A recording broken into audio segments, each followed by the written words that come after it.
My career has been about making decisions that impact people's lives. I've known throughout my career that when I make a decision, it will directly impact a human being's life. By the way, thanks for agreeing to do this. We got a lot going on. You've made a lot of tough decisions in your life. I hope agreeing to be the vice presidential candidate wasn't one of the toughest ones. It wasn't tough at all, not at all. I'm just so looking forward to what we're going to be able to do. Well, you and I are going to have a lot to do, but I think we can do it. I talked to you about how Barack and I worked it, and he asked me, is there anything that I wanted once I agreed to do it? And I said, yeah, I do. I'd like to be able to be the last person in the room on every important decision you make. And that's what I'd like you to do. I'd like you to be the last because I'm confident you will tell me the truth about what you think, even if you disagree. And I'm confident that your judgment is really good. What are some of the toughest decisions you had to make? Probably one of the toughest decisions is the decision that I made to pull California out of the negotiations with the 5 biggest banks of the United States around the foreclosure crisis. Well, I just walked out of the Oval, I was heading down to the office, and I got a call from Bo. He said, Dad, we're going to go after the banks. Yeah. And he mentioned you as you guys are partners. Much, much bigger decision for you, but how tough was that decision?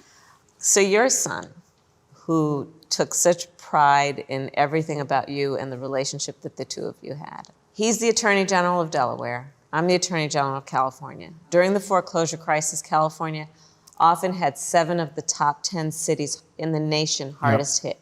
I remember. I felt compelled to take that decision and make that decision. And Bo said, Kamala, I'm standing with you because it's the right thing. And Delaware, thank God, wasn't as impacted as some other states with the foreclosure crisis. But Bo said on principle, even though he would take political heat, even though he'd have to spend significant political capital, he said, I'm standing with you. And I'll never forget that. We talked practically every day. That's how I got to know you. Yeah, I know. You didn't know I got to know you that way. I've heard you talk about the way you were raised and your sister and how you guys were together. My mother, would come home and she'd make dinner and, she'd spend some time with us and then we'd go to bed. And she'd sit at that kitchen table, figuring out how to make it all work. And so when I talk about that thing that wakes us up in the middle of the night and wakes up so many people in the middle of the night, those are the issues that we need to focus on, right? Which is the things that cause people to lose sleep because they're worried about how they're gonna get through the end of the month and feed their kids and pay their rent. And that's what motivates me. On the issue of home ownership, I was in high school when my mother was able to afford to buy our first home. I'll never forget it. We were so excited because she was so excited. Like we're gonna have, we were renters. We rented my entire, up until that point. The issue of home ownership in America is so much bigger than a financial investment. It really represents your hard work and the pride that you put into your work and the fact that you worked hard to do this. It's your piece. My dad came back to Scranton after the war. At one point, I remember he made what I call, and a lot of parents have done it, the longest walk a parent can make up a short flight of stairs to say, honey, we're not going to be able to go to that school next year. You can't play in that Little League team.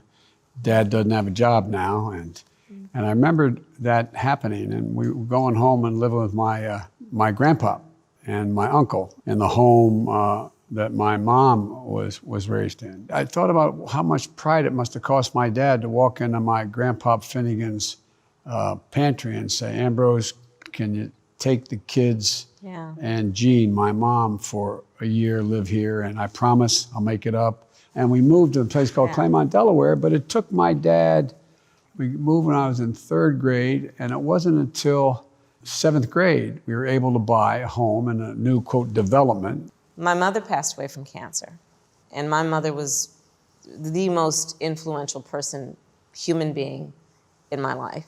When you're going through an illness with someone you love so dearly, And you're going through taking them to chemo. And you're going through that process not knowing what the next day or the next moment is going to hold. And on top of it, that anybody in our country would also have to worry about whether they might lose their house to pay the medical bills, to take care of the person they love, is immoral and inhumane. You think of all the people today who, because of the negative way in which this president has walked away with dealing with the COVID crisis. Yep. COVID, he didn't cause, but my God, Yep. the way it's been responded to. And Yep. I don't think he gets it, what that means to a parent. How can they maintain their sense of dignity when they look at a child who may have a need physically or otherwise and know they can't figure out how to deal with it?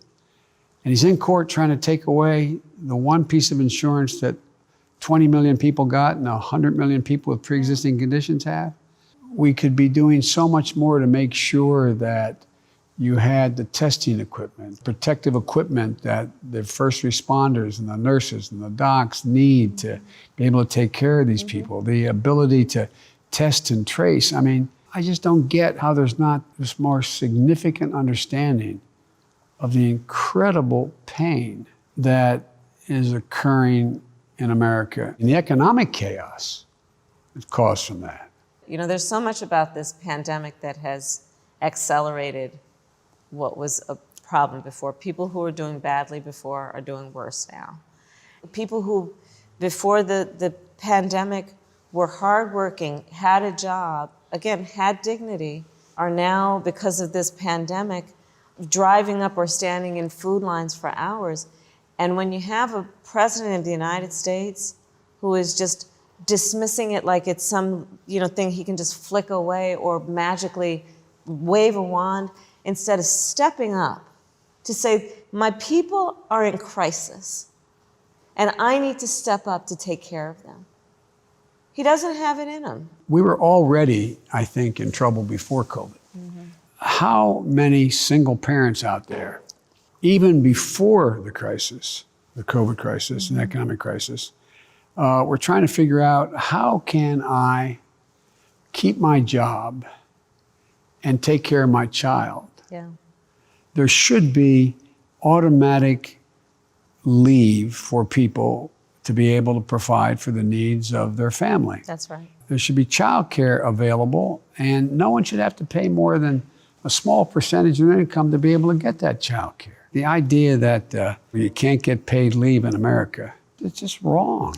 And it's been highlighted during this crisis. Is a mother or a father going to self-quarantine when they're not getting paid sick leave or paid family leave versus paying the rent or putting food on the table? This administration made sure the Mar-a-Lago crowd went to the head of the line. Yep. You got 40% of the money not going to small businesses. Yep. They've run out of that unemployment. You're fighting for it. The House has passed the legislation to make sure it goes forward. What are they thinking? I believe they don't believe in the intelligence and the ethics of the American people. People like to work. They want to work. They want to earn their living. And for them to suggest that the American people instead want to game the system is an insult to the intelligence and the integrity of the American people. You want to make this economy grow. You want to get it back. You got to give people a chance. Right. What we have seen, again, is that this pandemic has highlighted the racial disparities that existed before. African Americans, before the pandemic, 20% more likely to have asthma, 40% more likely to have high blood pressure.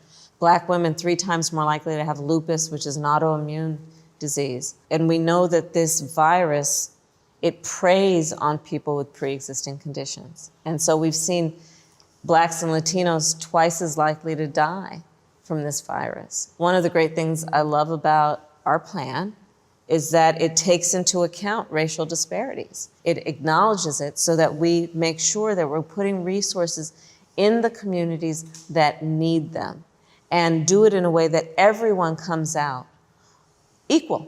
You're on Judiciary Committee, When I got there as a young man, I was put on judiciary and ended up being chairman of that committee for a long time. One of the things I was really proud of was the first time I was able to get the Voting Rights Act extended 25 years. We thought, boy, we've made it. Then along came that famous case that occurred, Shelby v. Holder. One of the things that I'm worried about is there is a whole new effort at Jim Crow out there. Yes. You have I think it's 33 states roughly that have passed laws, something like 80 some laws that make it harder to vote. In North Carolina, the Court of Appeal said that law was designed with surgical precision. Those were the words of the court. Yep. To prevent black voters from voting. There's still a significant effort in this administration to make it more difficult for Americans to vote. When you and I get elected, God willing, we're going to push hard to make voting election day a national holiday so people don't have to take off work. Absolutely. There should be same-day registration. We're the greatest democracy in the world, and voter turnout is being pushed by the other team to be lowered. What are they afraid of? I think they're afraid of people showing up and voting. I think they're afraid of the people.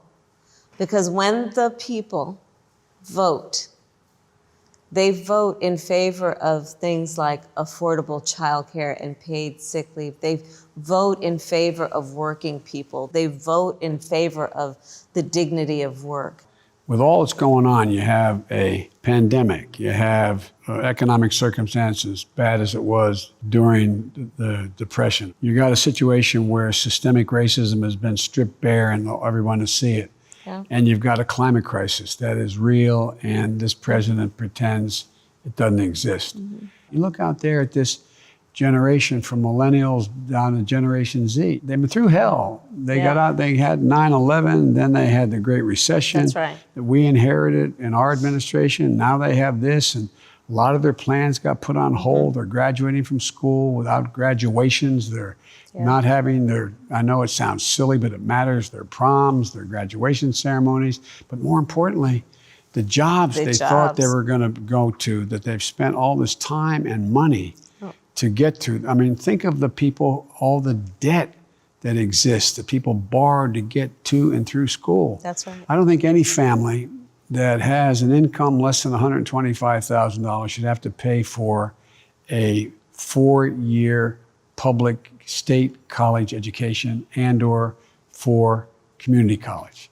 You have that also in our plan for HBCUs. Yes, well, we're going to give $70 billion to HBCUs. That's right. But people, you went to one of the great HBCUs. I am a very proud graduate of an HBCU, Howard University. But we have so many incredible HBCUs. One of the things about the plan also is it really is about supporting education after high school, and then the individual can decide what that education will be. Right. And for some, it'll be a 4-year college. For some, it'll be a community college. For some, it'll be an apprentice program. Right, and that's the great thing. It's about education after high school, and then all of those tracks being available based on what a student wants to do, but supporting that. Right now, 6 out of 10 jobs in America require more than a high school degree. Right.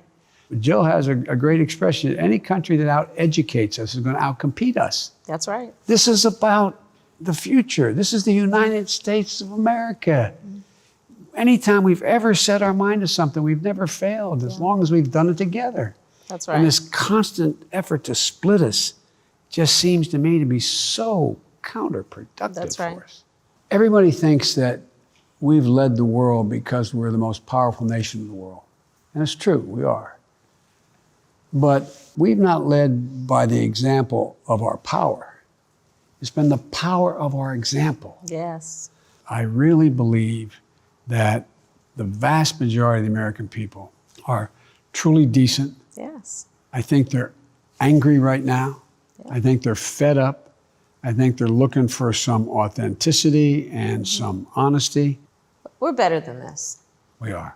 I'm really excited you're willing to do this. I am very excited about it. We're going to get this done, Joe. Yeah, no, I think we are. I think the country is, it's going to be hard, but I think they're going to be with us. I do too. Thanks.